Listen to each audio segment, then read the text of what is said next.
Le soleil du matin brille doucement sur la ville de Solo.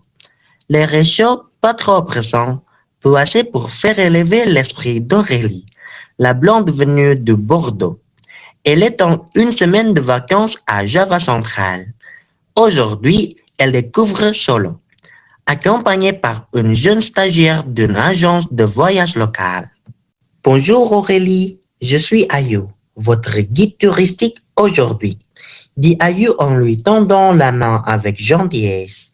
Salut Ayou, ravi de te rencontrer, répond Aurélie avec son doux accent européen. Elles prennent le béjak pour aller au village de Batik Kauman, un vieux quartier célèbre comme le centre de batik traditionnel. Tout au long de la rue, il y a des vieux bâtiments de l'époque coloniale d'architecture javanais avec une grande cour et de larges fenêtres en bois.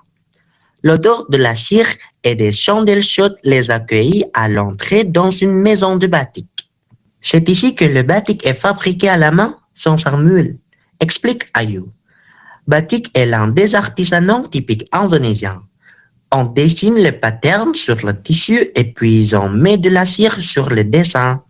Cet outil s'appelle le chanting et c'est le malam venant de cire chaude qui est utilisé pour dessiner les motifs sur le tissu. Elles ont reçu un tissu de 30 x 30 cm comme le média de fabrication de batik. Plusieurs employés les ont guidés tout au long du processus à l'aide des patrons fournis. On a dessiné le pattern à dessiner d'abord sur le tissu au crayon. Puis, la cire a été appliquée. Aurélie a trempé le chanting stylo à main dans la cire chaude et a lentement tracé des lignes sur le tissu de coton blanc. Ses mains tremblaient légèrement. C'est tellement difficile, dit-elle en riant. Ayou sourit. C'est pourquoi le batik dessiné à la main est si cher. Regarde ce motif. Il s'appelle Parang Rusak. Il était autrefois réservé à la famille royale, car il symbolisait la force et le courage.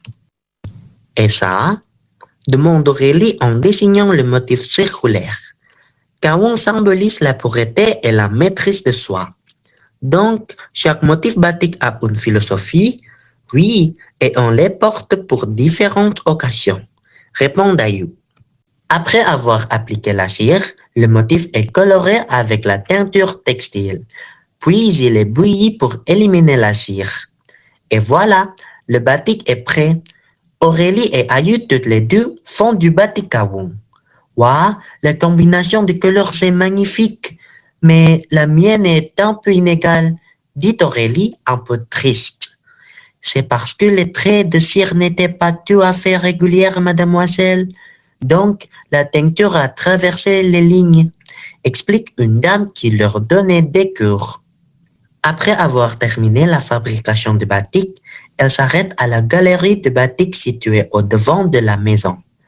Aurélie est intéressée par une robe bleue violacée d'un motif de sidomukti qui symbolise la prospérité. Cette robe est tellement belle, j'ai envie de l'acheter, je peux la porter à une fête, dit-elle en hochant la tête avec satisfaction. C'est un bon choix, cette robe est magnifique, dit Ayou. Mais le prix est assez élevé, presque 2 millions de roupies, dit Aurélie. Comme c'est du batik dessiné à la main, le prix est plus cher que le batik imprimé, répond Ayou.